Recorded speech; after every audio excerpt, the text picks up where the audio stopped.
جو ایک 17 سالہ بچی کو ظلمن شہید کیا گیا G13 اسلام آباد میں.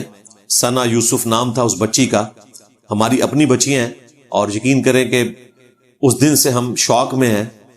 اور پھر یہ تو ایک بچی ہے جو اس طریقے سے بے دردی سے قتل ہوئی، اور فلسطین میں اسرائیل کی بدماشی سے ہزاروں بچیاں مسلمانوں کی شہید ہو چکی ہیں. اللہ تعالیٰ اسلام دشمن قوتوں کو نیست و نابود فرمائے اور مسلمانوں کی حفاظت فرمائے، بالخصوص فلسطین کے مسلمان، کشمیر کے مسلمان، چائنا کے، یمن کے، عراق میں، شام میں، جہاں کہیں بھی کس پرسی کی زندگی گزار رہے ہیں. اللہ تعالیٰ غیب سے ان کی عزت، آبرو، جان و مال کی حفاظت فرمائے، آمین.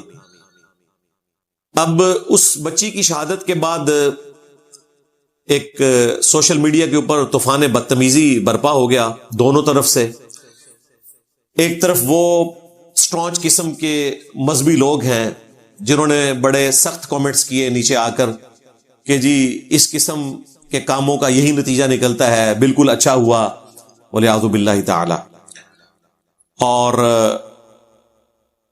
اس کے ساتھ جو کچھ ہوا وہ ڈیزرو کرتی تھی، اس کے کرتوت ہی ایسے تھے، اور اپنے پیچھے جو وہ گناہوں کا ایک اتنا انبار لگا کر گئی ہے، اسے جہنم میں جانا چاہیے. اس قسم کے جس کے منہ میں جو بات آئی اس نے وہ کرنا شروع کر دی. دوسری طرف وہ لوگ ہیں جو ظاہر ہے کہ اس کے اگینسٹ دوسری ایکسٹریم کے اوپر چلے گئے، اور انہوں نے اس قسم کے واقعات کی آڑ میں اپنا ایک سمجھ لیں فریضہ سمجھا ہوا ہے کہ وہ مذہبی لوگوں کو ٹارگٹ کریں گے، اور مذہبی لوگ بھی تیار بیٹھے ہوئے ہیں اس قسم کی حرکتیں کرنے کے لیے کہ وہ لوگوں کو موقع دیتے ہیں. اور پھر الٹیمیٹلی وبال جو ہے وہ دین اسلام کے اوپر ڈالا جاتا ہے کہ اسلام چونکہ کنزرویٹو دین ہے، اس کی وجہ سے لوگوں کی بڑی آرتھوڈاکس قسم کی سوچ ہے، اور وہ اس قسم کی ایکٹیویٹی کے اوپر اس قسم کے کامنٹس پاس کرتے ہیں. ہم تو دونوں ایکسٹریمز کو ریجیکٹ کرتے ہیں. اس حوالے سے جو اسلام کی تعلیمات ہیں وہ آج انشاءاللہ تعالی میں تفصیل کے ساتھ ڈسکس کروں گا. یہ ایک موقع ہے کہ لوگوں کو اسلام کی ٹرو پکچر پیش کی جائے. اچھا، اب دونوں ایکسٹریمز جو ہیں وہ اپنے اپنے اسکول آف تھاٹ کی حفاظت کی خاطر اپنے اپنے کامنٹس پاس کر رہے ہیں، اور ان کی کوشش یہ ہے کہ دوسروں کو نیچا دکھایا جائے. اس کے لیے ان کو کچھ بھی کرنا پڑے وہ سوشل میڈیا کے اوپر آ کر اپنے کامنٹس پاس کر رہے ہیں. رہا معاملہ ہماری حکومت کا، تو انہوں نے بڑی ذمہ داری کا مظاہرہ کیا. 20 گھنٹے کے اندر انہوں نے اس مجرم کو پکڑ لیا. اس کے لیے انہوں نے آلموسٹ کوئی 113 کیمروں کا ریکارڈ اکٹھا کیا، CCTV کا. 7 ٹیمیں تشکیل دیں. اور آج کے اس دور کے اندر جو ڈیجیٹل دور ہے، کسی کو ٹریس کرنا کوئی مشکل کام نہیں اگر ان کی نیت ہو ٹریس کرنے کی. اور انہوں نے وہ کر لیا کیونکہ ایک ہائپ کریٹ ہو گئی تھی میڈیا میں، اور سوشل میڈیا کو سلام ہے کہ انہوں نے یہ ہائپ کریٹ کی، اور پھر مین میڈیا نے بھی اس ایشو کو گود لیا. ہلچل مچ گئی، اور 20 گھنٹے کے اندر الحمدللہ وہ قاتل گرفتار ہو گیا فیصل آباد سے. عمر حیات اس کا نام تھا، اور وہ بھی ایک سمجھ لیں کہ فلمی ہیرو ہی تھا.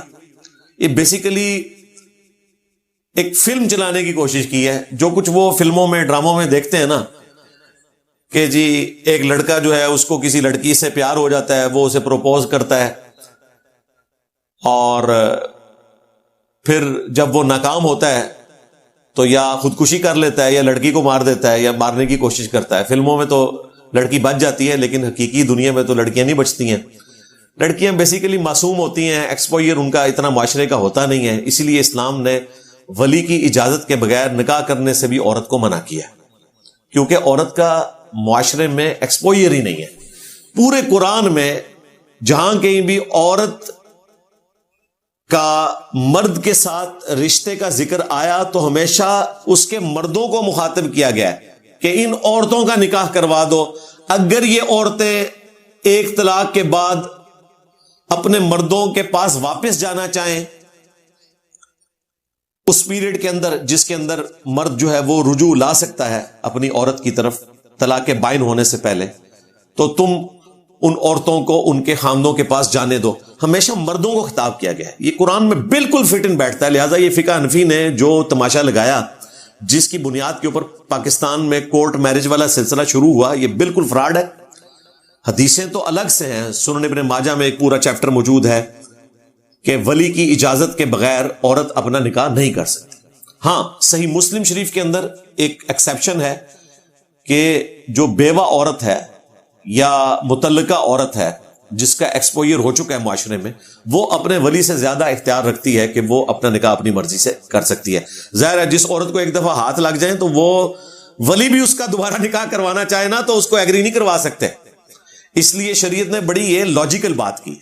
لیکن کنواری لڑکی ولی کی اجازت کے بغیر نکاح نہیں کر سکتی. اس طرح آپ لوگوں کی بچیوں کو بھگا کر نہیں لے کر جا سکتے. یہ آپ کو ٹی وی پہ بڑا اچھا لگتا ہے کہ دو محبت کرنے والوں نے مرضی سے جا کر کورٹ میرج کر لی. جب یہ واقعہ آپ کے اپنے ساتھ ہو تو پھر پتہ چلتا ہے کہ اس کی ہیٹ کیا ہے. تو ڈر جائیں, نہ یہ معاشرے کو سوٹ کرتا ہے, نہ ریلیجن اس کی اجازت دیتا ہے. بہرحال دوستی تھی ان کی آپس میں, لیکن وہ دوستی اس لیول کی نہیں تھی کہ کوئی انہوں نے اس کو کنکلوڈ کرنا تھا کسی حوالے سے. لیکن لڑکے چونکہ ہوشیار ہوتے ہیں وہ بچیوں کو مس یوز کرنے کی کوشش کرتے ہیں اور بچیاں بھی پھنس جاتی ہیں اس میں. وہ بیچاری پھنس گئی ہے. یہ نہیں ہے کہ وہ بالکل ہی اس حوالے سے نابلد تھی, اس نے ایڈریس بتایا ہے اسی لیے وہاں پہنچا ہے. وہ پوری تفصیلات آ چکی ہیں. وہ اب میں اگر بیان کروں گا تو 15-20 منٹ لگ جائیں گے. وہ کافی سارے صحافیوں نے بڑی ذمہ داری کے ساتھ اس کے اوپر ریکارڈنگ کروا دی ہے, مین میڈیا چینلز کے اوپر موجود ہے. ان شارٹ یہ ہے کہ وہ لڑکا جو ہے وہ اس بچی کو پروپوز کرنے کے لیے اسلام آباد پہنچ گیا, اور لڑکی کو جب اندازہ ہوا کہ یہ تو اب گھر پہ آ گیا ہے تو ظاہر ہے کہ لڑکیاں بہرحال ایک شرم والا تو ایلیمنٹ ان میں ہوتا ہے. اس نے پھر اس کو منع کیا کہ بھائی اس طرح نہیں, میرے گھر میں بھی کوئی نہیں ہے اور نہ میں تمہیں اجازت دوں گی. خیر اس نے موقع غنیمت جانا, دروازہ کوئی کھلا ہوا تھا, وہ اوپر والے فلور میں گیا اور پتہ نہیں کیا آپس میں ان کی گفتگو ہوئی. الٹیمیٹلی اس نے اس کو فائر مار دیا اور وہاں سے بھاگ گیا. پھر جس طریقے سے پکڑا گیا وہ آپ میڈیا میں دیکھ چکے ہیں. اللہ کا شکر ہے کہ پکڑا گیا, اور اب جوڈیشری کا کام ہے کہ اس کیس کو منطقی انجام تک پہنچائے. جس طرح نور مقدم کیس بھی منطقی انجام تک پہنچا, لیکن 4 سال لگ گئے. تو اس کو 4 سال نہ لگے, میں سمجھتا ہوں 4 مہینے کافی ہیں. اتنا ایویڈنس آ چکا ہے ان کے پاس ڈیجیٹل فارم کے اندر, اور اس نے کنفیشن بھی کر لی ہے. تو اب اس کو منطقی انجام تک پہنچایا جا سکتا ہے. اب اس سے ہم نے کیا درس عبرت حاصل کرنا ہے؟ سب سے پہلے تو ہم نے اپنے بچوں کی ایکٹیویٹیز کے اوپر نظر رکھنی ہے, خواہ وہ لڑکے ہوں یا لڑکیاں, کہ ان کی ایکٹیویٹیز کیا ہیں اور وہ کس لیول تک ہے. اس ایکسٹریم کے اوپر تو نہیں کہ یہاں تک معاملہ چلا جائے. رہا جو اس کا ریلیجن والا پورشن ہے وہ اپنی جگہ ہے, اس کی بنیاد کے اوپر کوئی شخص کسی کے قتل کو جسٹیفائی نہیں کر سکتا. اگر کوئی لڑکی ٹک ٹاک پر آتی ہے, بے پردگی کرتی ہے, تو یہ اس چیز کی جسٹیفیکیشن نہیں ہے کہ کوئی لڑکا جو ہے وہ اسے پروپوز کرنے کے لیے آئے اور وہ انکار کرے تو وہ اس کو قتل کر دے. اللہ نہ کرے یہ واقعہ کسی کالج یا یونیورسٹی کے اندر بھی ہو سکتا ہے. اب مجھے بتائیں, اگر ایک کالج یا یونیورسٹی میں لڑکا لڑکی آپس میں اس طرح کے کسی دوستی کے بندھن میں بن جاتے ہیں, اور وہ دوستی صرف ایک تعلیم کی حد تک ہے, کو ایجوکیشن کی وجہ سے, اور لڑکا جو ہے وہ لڑکی کو اپنے جال میں پھنسانے کی کوشش کرتا ہے, اس پر وہ کہتی ہے کہ میں تو تمہیں کلاس فیلو کے طور پر دیکھ رہی ہوں, میں نے کوئی تمہارے ساتھ زندگی تو نہیں گزارنی, اور وہ غصے میں آ کے اسے فائر مار دیتا ہے, تو آپ یہ کہیں گے کہ چونکہ وہ یونیورسٹی میں یا کالج میں پڑھتی تھی اس لیے اسے فائر لگا. تو یہ کوئی جسٹیفیکیشن نہیں ہے, بالکل نان سینس بات ہے کہ کسی لڑکی کے سوشل میڈیا پر آنے کو یہ بنیاد بنایا جائے کہ چونکہ وہ سوشل میڈیا پر آئی اس وجہ سے اس کے ساتھ یہ کچھ ہوا. یہ بالکل غلط اپروچ ہے. کسی طریقے سے آپ کسی قتل کو جسٹیفائی نہیں کر سکتے. اسی طریقے سے غیرت کے نام کے اوپر قتل کرنا, پہلے سوشل میڈیا سے کمائی یہ کھاتے رہتے ہیں گھر والے، اور پھر گھر والوں میں سے ہی کوئی اٹھ کر کسی بچی کو غیرت کے نام کے اوپر قتل کر دیتا ہے۔ اسی طریقے سے سوشل میڈیا کی ایکٹیویٹیز کے اوپر نظر نہیں ہوتی، اور کوئی لڑکا کسی لڑکی کو بھگا کر لے جاتا ہے، کورٹ میرج کر لیتا ہے، تو وہ دونوں کو قتل کر دیتے ہیں۔ ہمارے جہلم شہر میں پچھلے دنوں یہ واقعہ ہوا۔ ہماری اکیڈمی کے ممبر ہیں، یہ سلمان بھائی ہیں میرے ساتھ جو بیٹھے ہوئے، ان کے وہ ریلیٹو تھے، اور اس واقعے سے پہلے انہوں نے ان کو سمجھانے کی بھی کوشش کی ہے اس لڑکے کو، لیکن نہیں، خمار تھا، اور پھر الٹیمیٹلی دونوں کو قتل کر دیا غیرت کے نام کے اوپر۔ تو اس طرح غیرت کے نام کے اوپر کسی کو قتل نہیں کر سکتے، نہ اس کا تعلق ریلیجن کے ساتھ ہے۔ ہمارے کے پی کے کلچر میں جو کچھ ہوتا ہے، افغانستان میں جو کچھ ہوتا ہے، اس کا تعلق اسلام کے ساتھ نہیں ہے۔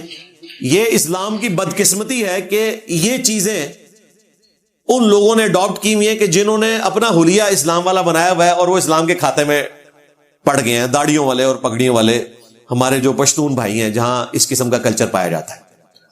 تو غیرت کے نام کے اوپر بھی آپ قتل نہیں کر سکتے۔ اسی طریقے سے کراچی میں پچھلے دنوں ایک واقعہ رپورٹ ہوا کہ جی ایک خامند نے بیوی کے آشنا کو بلا کر اور اسے دھکا دے کر بلڈنگ سے گرایا، پہلے اس کے سر میں اینٹ ماری اور پھر اسے قتل کر دیا۔ اس نے بدلہ لے لیا۔ مجھے بتائیں کیا بدلہ لیا؟ پوری زندگی کے لیے اب جیل میں سڑے گا یا پھانسی ہو جائے گی اس کو؟ اب اس میں سے کیا نکلا؟ اس نے اپنی پوری زندگی برباد کر لی۔ اینڈ اس کا یہ ہوتا ہے۔ تو اس طریقے سے کسی نے غیرت دکھانی ہے تو وہ اپنے اوپر غیرت دکھائے اس حوالے سے کہ وہ آخرت اورینٹڈ ہو۔ رہا ان جرائم کی سزا تو وہ قانوناً آپ نے لے کر چلنا ہے۔ کورٹ میرج کی سزا یہ نہیں ہے کہ لڑکی اور لڑکے کو قتل کر دیا جائے، اس کی سزا یہ ہے کہ ان کی علیحدگی کروا دی جائے اگر ماں باپ ایگری نہیں کرتے۔ اسی طریقے سے اگر کوئی آشنا کسی کی بیوی کے ساتھ اٹیچ ہوا ہے تو اس کی سزا یہ نہیں ہے کہ آپ نے ان دونوں کو قتل کر دینا ہے، اس کی سزا یہ ہے کہ آپ ٹھیک ہے اپنی بیوی کو کہیں کہ تمہیں شوق ہے اس کے ساتھ رہنا چاہتی ہو تو ٹھیک ہے، میں تمہیں معروف طریقے سے چھوڑ دیتا ہوں، جاؤ اس کے ساتھ شادی کر لو، اپنی زندگی برباد کرو۔ ایسی عورت کو آپ نے رکھ کر بھی کیا کرنا ہے؟ اب اس کو قتل کریں گے، اپنی زندگی بھی برباد کریں گے، اپنے بچوں کی بھی زندگی برباد کریں گے، اپنے ماں باپ کی زندگی بھی برباد کریں گے۔ تو یہ کوئی اسلامک سزائیں نہیں ہیں جو لوگوں نے خود سے قانون کو ہاتھ میں لیا ہوا ہے، اور قانون کو بھی ہاتھ میں کیا لیا ہوا ہے؟ کسی اور چیز کو ہی ہاتھ میں لیا ہوا ہے۔ قانون تو یہ نہیں کہتا کہ آپ نے ان کو یہ والی سزا دینی ہے۔ تو محبت میں جو لوگ ناکام ہو جاتے ہیں وہ بعض اوقات خودکشی کر لیتے ہیں اور ہمیشہ کی جہنم کما لیتے ہیں لانگ پیریڈ آف ٹائم کے لیے۔ اللہ چاہے تو معاف بھی کر دے، لیکن اگر خودکشی کو حلال سمجھ کے کیا تو ہمیشہ کی جہنم۔ صحیح مسلم میں حدیث ہے، نبی الاسلام نے تو خودکشی والے کا جنازہ نہیں پڑھا۔ اندازہ کریں کتنا خطرناک معاملہ ہے۔ یا پھر کسی کو قتل کر دیتے ہیں جو خودکشی سے بھی بڑا جرم ہے۔ خودکشی میں تو چلے آپ نے اپنی جان لی، حالانکہ آپ اپنی جان کے بھی مالک نہیں تھے، لیکن کسی دوسرے کی جان لینا یہ تو اس سے بڑا جرم ہے، اور اس کے اوپر زیرو ٹالرنس کسی اسٹیٹ کی ہونی چاہیے۔ ایسے لوگوں کے لیے ہم کہیں گے لعنت اللہ علی الظالمین، اللہ تعالیٰ کی لعنت ہو ایسے ظالموں کے اوپر جو لوگوں کے ساتھ اس طرح کا سلوک کرتے ہیں۔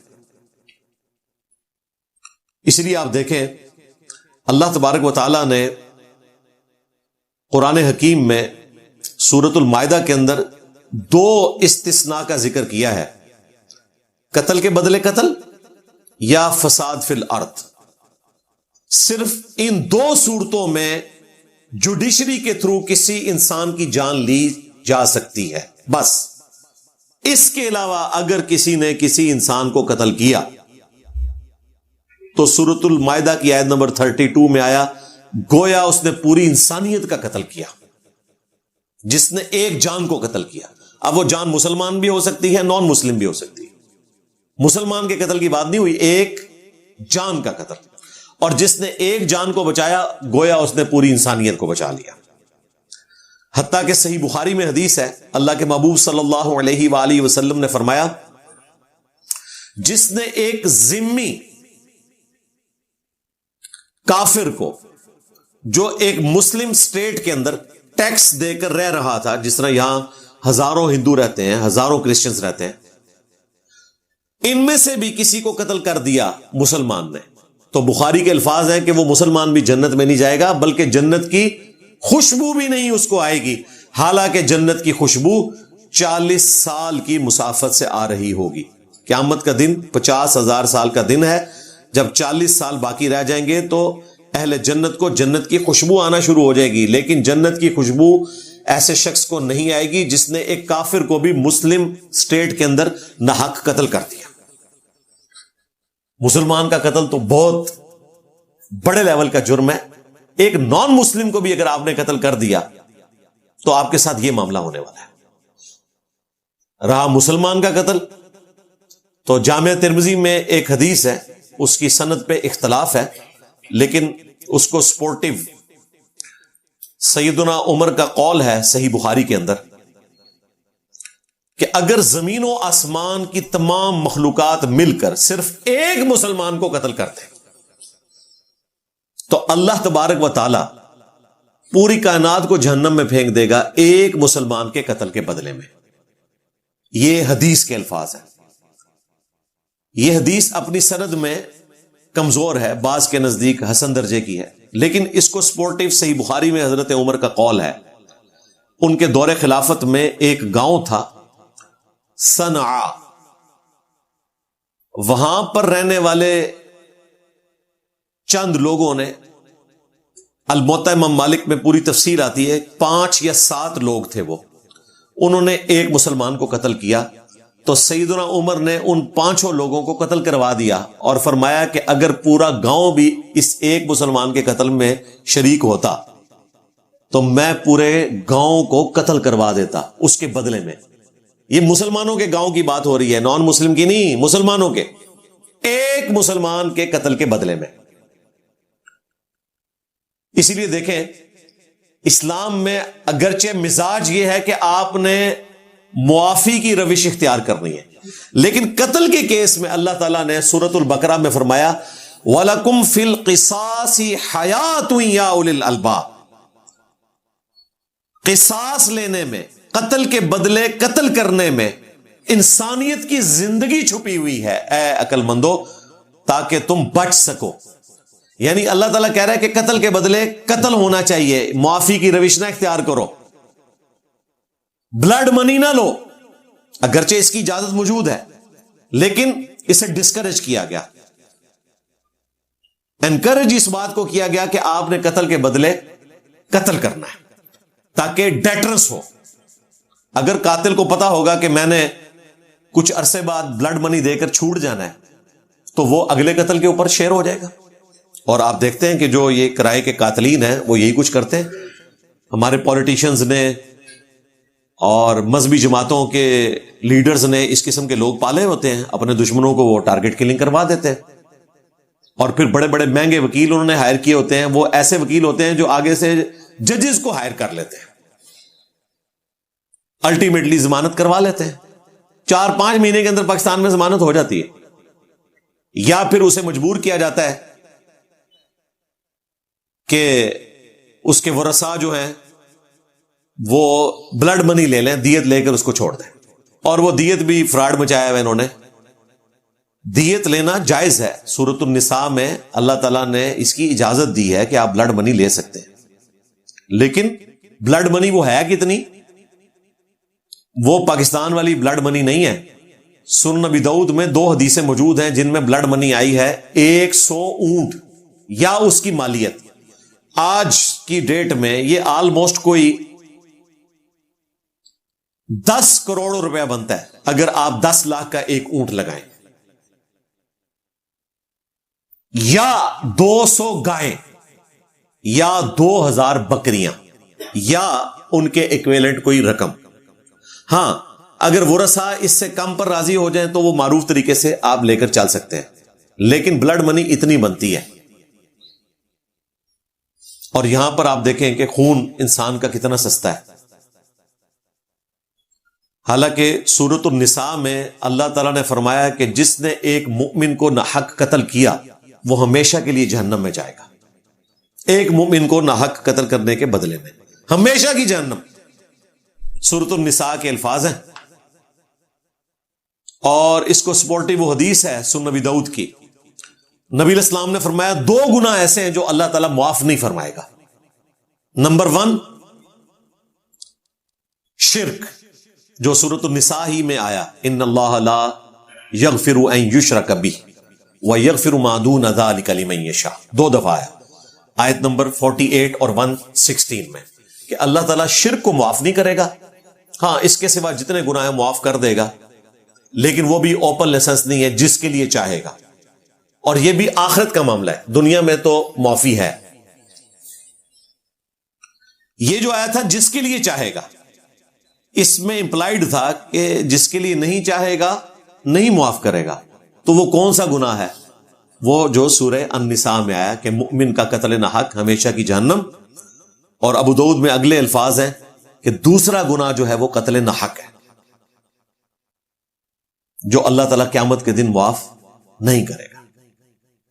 اسی آیت کے کانٹیکسٹ میں جامعہ ترمذی میں ایک حدیث موجود ہے. ابن عباس رضی اللہ تعالیٰ عنہ کہتے ہیں کہ یہ آیت منسوخ نہیں ہوئی کہ جس نے ایک مؤمن کو ناحق قتل کیا وہ ہمیشہ کے لیے جہنم میں ہے.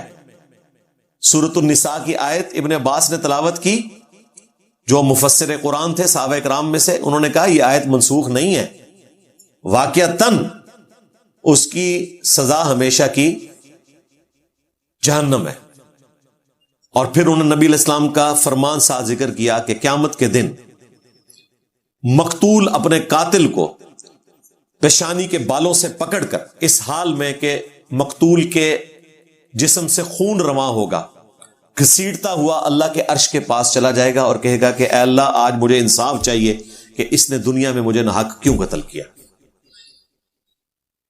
اس حدیث کے ساتھ ابن عباس کا قول امام ترمذی نے نقل کیا ہے کہ یہ آیت منسوخ نہیں ہے. یعنی دنیا میں معافی تلافی اگر ہو جاتی ہے یا سزا کوئی بھگت لیتا ہے پھر تو ٹھیک ہے، ادروائز اگر کوئی اسی طریقے سے چلا گیا تو آخرت میں وہ مارا گیا، والعیاذ باللہ تعالی. اسی طریقے سے جامعہ ترمذی میں اور سنن ابن ماجہ میں حدیث ہے کہ اللہ تعالی کے نزدیک پوری دنیا کا تباہ و برباد ہو جانا، پوری دنیا میں حرمین بھی آتے ہیں، مساجد بھی آتی ہیں، خانقاہیں بھی آتی ہیں، پوری دنیا کا تباہ و برباد ہو جانا یہ آسان ہے بنسبت اس کے کہ ایک مؤمن کو ناحق قتل کر دیا جائے. اور اس کو سپورٹیو وہ اگلی حدیث جو جامعہ ترمذی میں ہے، سنن ابن ماجہ میں موجود ہے، کہ اللہ تعالی کے نزدیک ایک مؤمن کی حرمت کعبے سے بھی بڑھ کر ہے. یعنی کعبے کی کوئی اینٹ سے اینٹ بجا دے یہ چھوٹا گناہ ہے، ایک مؤمن کا قتل ناحق یہ اس سے بڑا گناہ ہے. پھر جامعہ ترمذی میں اور سنن ابن ماجہ میں وہ حدیث موجود ہے جو میں بیان کر چکا کہ قیامت کے دن مقتول اپنے قاتل کو پیشانی کے بالوں سے گھسیٹتا ہوا اللہ کے عرش کے پاس پہنچ جائے گا اور کہے گا اے اللہ آج مجھے بدلہ چاہیے، اس حال میں کہ اس کی رگوں سے خون بہ رہا ہوگا. اب مجھے بتائیں جب اس حالت میں کوئی اللہ سے ریکویسٹ کرے گا تو پھر اس کی سنوائی نہیں ہوگی. یہ جو حدیث ہے نا جامعہ ترمذی اور ابن ماجہ کی، اس کا ایک طریق سنن نسائی کے اندر آتا ہے. اس میں اس صحابی کے الفاظ ہیں اے حکمرانوں کسی کے قتل کے اوپر معاونت نہ کرو ورنہ قیامت والے دن پکڑے جاؤ گے. یعنی اس صحابی نے یہ جو حدیث تھی نا کہ مقتول اپنے قاتل کو گھسیٹ کر لے جائے گا، اور اس کے آگے الفاظ ہیں ابن عباس کہتے ہیں کہ جو سورۃ النساء کی آیت ہے کہ ہمیشہ کی جہنم ہے اس کا ٹھکانہ، وہ منسوخ نہیں ہوئی جو مؤمن کو ناحق قتل کر دے. یہ حدیث سنن نسائی میں جب آئی ہے تو صحابی کہتے ہیں کہ حکمرانوں کسی کے قتل کے اوپر معاونت مت کرو. اس زمانے میں بھی حکمران یہ کام کیا کرتے تھے. بنو امیہ نے یہی کچھ تو کیا ہے. آپ کو تو صرف ایک قتل حسین نظر آ رہا ہے، اس سے پہلے بھی ان لوگوں نے اپنی رعایا کو ناحق قتل کیا. وہ پھر ٹاپک الگ ہو جائے گا، پھر بات آپ کے ماموں جی کی طرف چلی جائے گی، پھر میں حدیث بخاری مسلم کی شروع کر دوں گا، وہ آپ میرا کربلا والا ریسرچ پیپر پڑھ لیں. تو حکمرانوں کو خصوصاً ڈرایا گیا ہے، اور آج کے حکمران بھی یہاں تو لوگ لسانیت کی بنیاد کے اوپر، پولیٹیکل ایفیلیشن کی بنیاد کے اوپر، فرقہ واریت کی بنیاد کے اوپر ایک دوسرے کو قتل کر دیتے ہیں، اور وہ سمجھ رہے ہوتے ہیں ہم نے بڑا نیکی کا کام کیا، پکڑے جائیں گے آخرت میں۔ صحیح بخاری اور صحیح مسلم میں حدیث موجود ہے کہ قیامت کے دن سب سے پہلے قتل کے مقدمے کا فیصلہ ہوگا۔ سنن ابی داؤد میں حدیث ہے کہ قیامت کے دن سب سے پہلے نماز کے بارے میں سوال ہوگا۔ اب اس میں تطبیق کیا ہے؟ وہ سنن نسائی کے اندر حدیث موجود ہے کہ حقوق اللہ میں سب سے پہلے نماز کے بارے میں سوال ہوگا، اور حقوق العباد میں سب سے پہلے قتل کے مقدمے کا فیصلہ ہوگا۔ اور قتل کے مقدمے والی حدیث جو ہے وہ بخاری مسلم میں ہے کہ سب سے پہلے قتل کے مقدمے کا قیامت والے دن فیصلہ ہوگا۔ اس لیے آپ دیکھیں جو یوم النحر کا خطبہ ہے، بائی چانس مجھے یاد آ گیا، بخاری مسلم دونوں میں حدیث موجود ہے، نبی الاسلام نے 10 ذوالحجہ 10 ہجری منا کے میدان میں، یعنی یوم عرفہ سے اگلے دن، قربانی والے دن، یوم النحر کا خطبہ دیا۔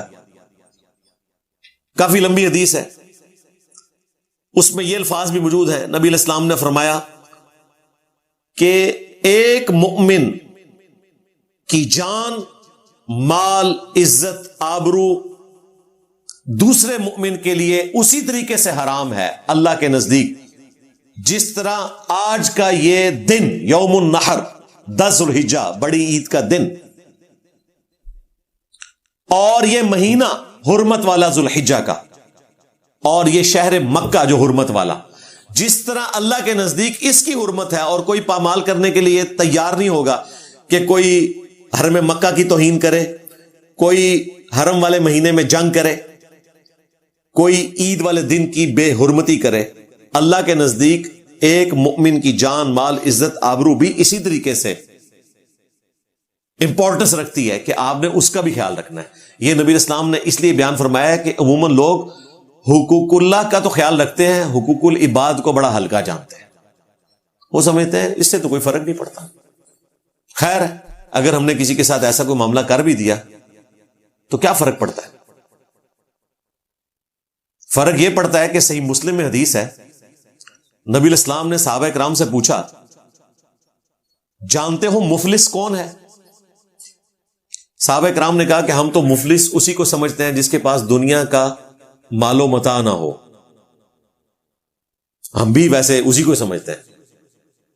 تو آپ علیہ السلام نے فرمایا کہ میری امت کا مفلس وہ ہے کہ قیامت کے دن پہاڑوں کے برابر نماز، روزہ، حج، زکات کی نیکیاں لے کر آئے گا، لیکن اس حال میں کہ دنیا میں کسی کو گالی دی، ذرا الفاظ نوٹ کرنے ہیں اور دیکھنا ہے اپنی شکل شیشے میں، دنیا میں کسی کو گالی دی،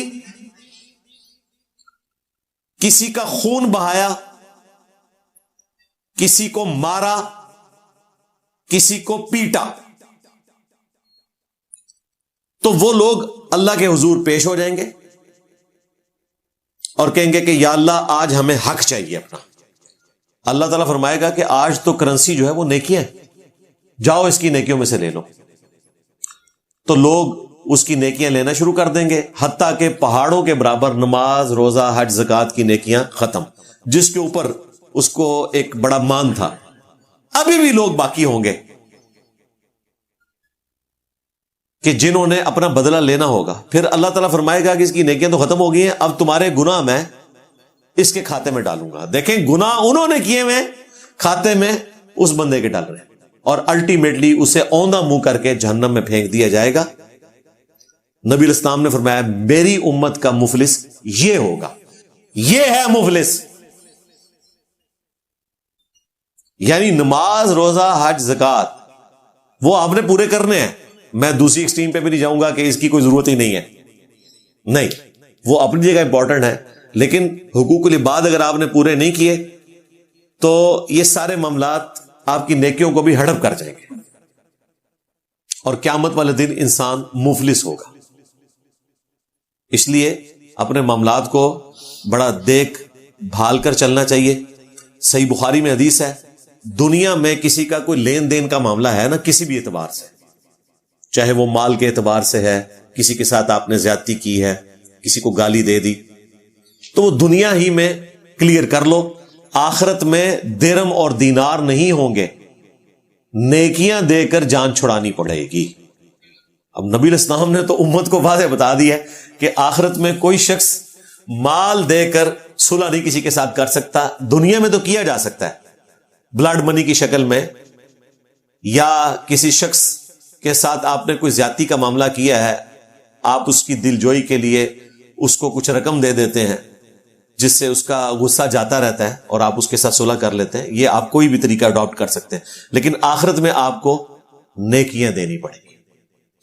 خیر, اس پورے ایپیسوڈ کے اندر میں سمجھتا ہوں کہ جو میں نے اسلامک پوائنٹ آف ویو آپ کے سامنے رکھا, اس کے بعد حکومت کو اس سے رزلٹ بھی نکالنا چاہیے اور اسٹرانگ ایویڈنس جو ہے جوڈیشری کے سامنے پیش کریں تاکہ اس مجرم کو سزا ہو اور اس سزا کو بار بار میڈیا کے اوپر اناؤنس کیا جائے, اعلانیہ بیان کیا جائے.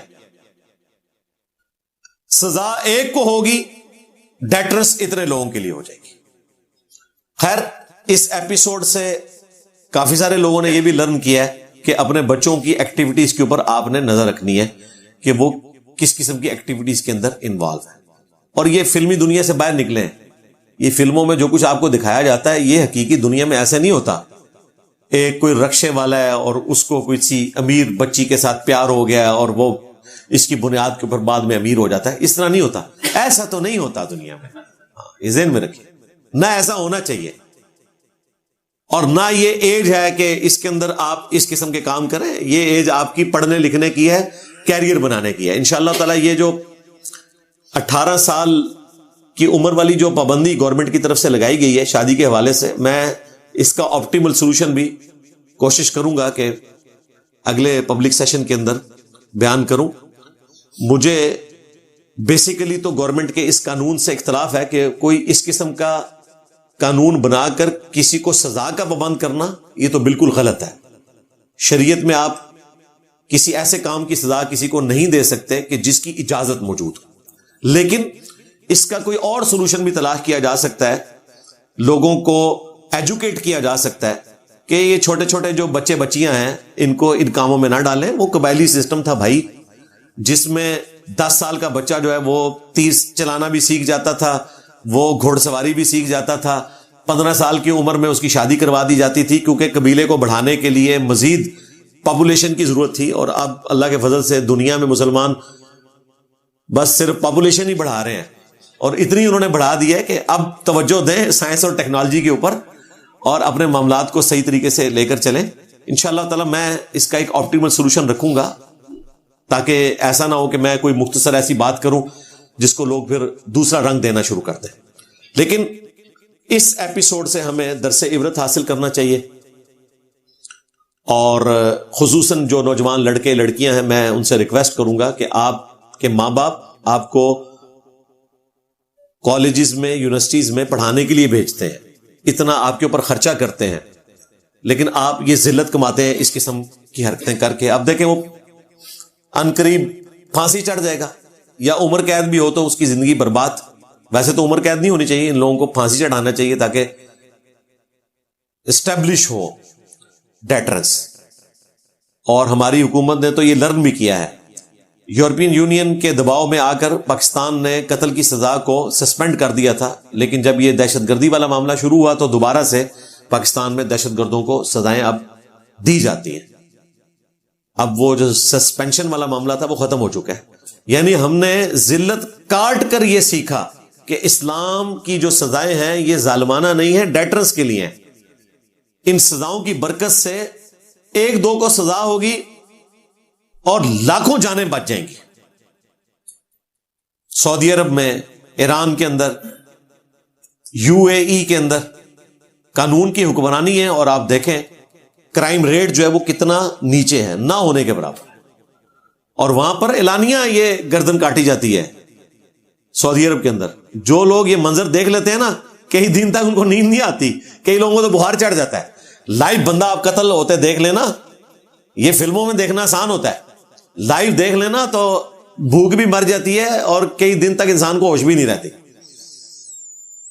جن لوگوں کے ساتھ یہ ایشوز ہوئے ہیں انہوں نے خود بتایا، اسی لیے قرآن پاک میں آیا کہ جب بدکار مرد اور عورت کو سزا دی جائے 100 کوڑوں کی، تو مسلمانوں کے ایک گروہ کو چاہیے کہ وہ اس کو ویٹ کرے، وہاں پر موجود ہو، تاکہ اس کے ذریعے ڈیٹرنس پھیلے۔ ظاہر ہے پھر لوگ بات کریں گے کہ جی یہ ایسے ہوا تھا، توبہ توبہ، لوگ کانوں کو ہاتھ لگاتے ہیں اور پھر اس کی وجہ سے ڈیٹرنس پھیلے۔ اچھا، اس پورے ایپیسوڈ کے اندر ایک اور چیز میں چاہ رہا ہوں کہ ہائی لائٹ کر دوں۔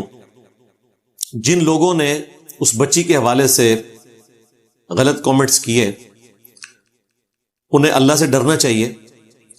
صحیح مسلم میں حدیث ہے کہ نبی صلی اللہ علیہ وآلہ وسلم نے فرمایا، ایک شخص نے کسی دوسرے آدمی کے بارے میں کہا کہ اللہ کی قسم اللہ تعالیٰ اسے کبھی نہیں بخشے گا، تو اللہ تبارک و تعالیٰ نے فرمایا کہ یہ کون شخص ہے جو میرے بہاف کے اوپر کسی کے بارے میں یہ کہہ رہا ہے کہ میں اسے نہیں بخشوں گا؟ میں نے اسے بخش دیا اور اس شخص کے سارے اعمال برباد کر دیے۔ اتنا خطرناک معاملہ ہے، لوگ اپنی طرف سے کامنٹس کرنا شروع کر دیتے ہیں، جی اس کی تو بخشش ہی نہیں ہونی، اس کے ساتھ تو یہ معاملہ ہو جانا ہے آخرت میں۔ اللہ کے بندو، اپنی آخرت کی فکر کرو۔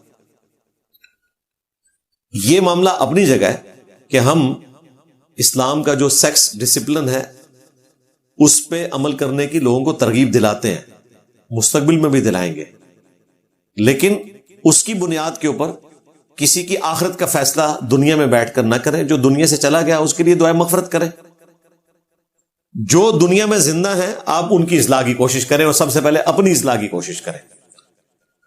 دیکھیں، فرائیڈ نے تو آ کر پچھلی صدی کے اندر یہ بات کی نا کہ سب سے امپورٹنٹ جذبہ جو ہے وہ سیکس ہے۔ اسلام 800-1400 سال پہلے آلموسٹ قرآن حکیم میں ہمیں بتا رہا ہے کہ سب سے امپورٹنٹ جذبہ جو ہے وہ سیکس کا جذبہ ہے۔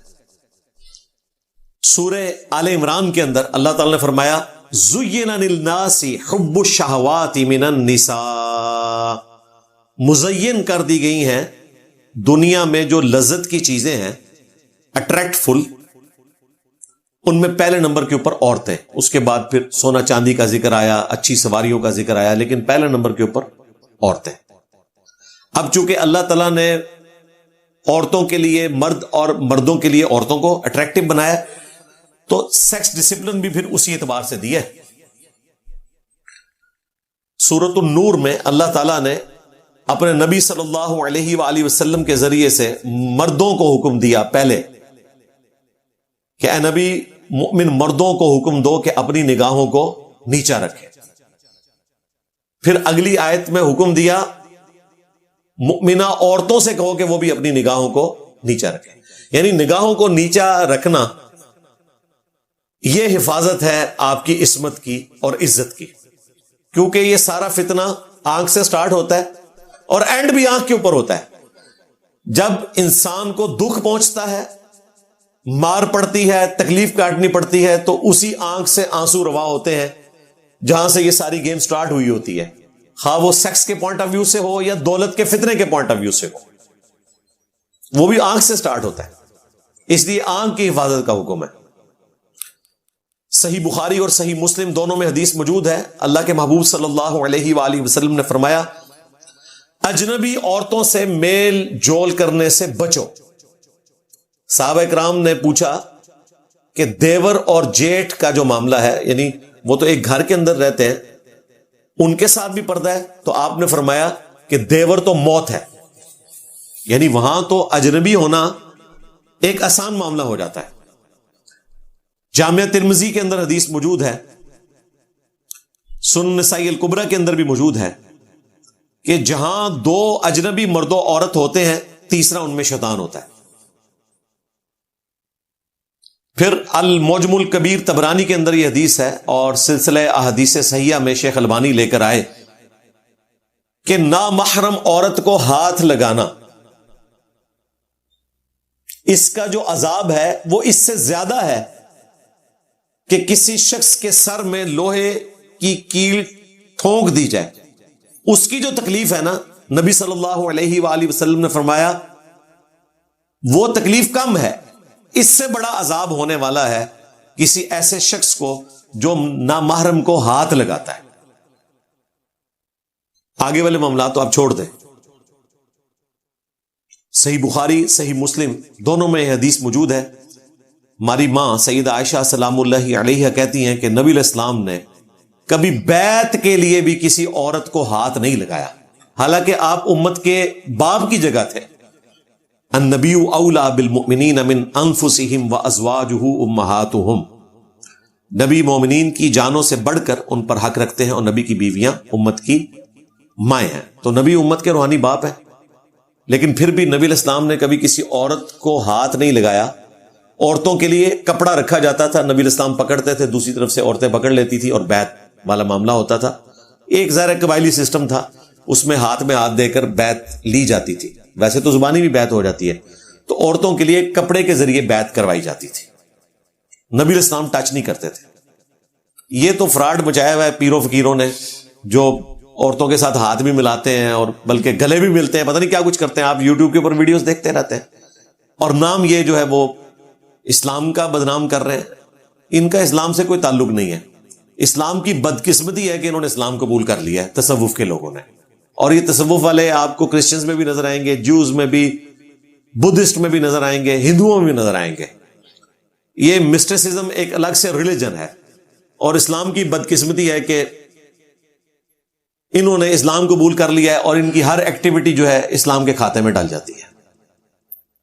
اس لیے میں نے اس معاملے کو اس حوالے سے بھی بیلنس کیا، کوئی یہ نہ سمجھے کہ میں اگر اس بچی کی سائڈ لے رہا ہوں تو اس کی آڑ میں کوئی یہ کہنا شروع کر دے کہ اس قسم کی جو ایکٹیویٹیز ہیں ہم انہیں صحیح سمجھتے ہیں۔ بالکل نہیں صحیح سمجھتے کہ مرد و عورت کا اس قسم کا کوئی دوستی والا معاملہ ہو۔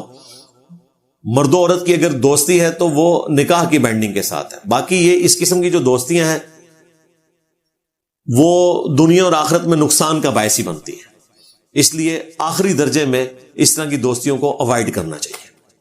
اینڈ پہ میں گورنمنٹ سے ریکویسٹ کروں گا کہ اس معاملے کو آپ نے جس طریقے سے منطقی انجام تک پہنچایا، تو باقی جو معاملات ہیں ان کو بھی منطقی انجام تک پہنچائیں۔ جو لوگ بے قصور ہیں، جیلوں میں سڑ رہے ہیں، خواہ آپ کا پولیٹیکل اختلاف ہے، مذہبی اختلاف ہے، وہ اپنی جگہ، لیکن اس کی بنیاد کے اوپر آپ کسی سے اس کی زندگی نہیں چھین سکتے کہ آپ اس کی زندگی کے 2 سال 3 سال 5 سال ضائع کر دیں اور اینڈ پہ پتہ چلے کہ وہ بیچارہ بے قصور تھا۔ نہیں، ان مقدمات کو منطقی انجام تک پہنچائیں، اور جو لوگ مجرم ہیں انہیں سزائیں بھی دیں، انہیں بھی نہ چھوڑا جائے کہ خیر ہے جی ان کو معاف کر دیا جائے، نہیں، ان کو سزائیں ہونی چاہیے تاکہ باقی لوگوں کے لیے عبرت بنے۔ خواہ وہ کسی بھی کیس میں ہے، جو بھی قانوناً سزائیں بنتی ہیں وہ دی جائے، قانون سے ہٹ کر کوئی بھی معاملہ نہیں ہونا چاہیے، کوئی مسنگ پرسن نہیں ہونا چاہیے، کوئی ایکسٹرا جوڈیشل کلنگ نہیں ہونی چاہیے، قانون کو فالو کرنا چاہیے۔ ہم اپنے پلیٹ فارم سے یہی آواز ہمیشہ بلند کرتے ہیں اور مستقبل میں بھی بلند کریں گے۔ صلو علی محمد و آل محمد، اللہم صلی علی محمد وعلی آل محمد واصحاب محمد وازواج محمد وامت محمد اجمعین الی یوم الدین، آمین۔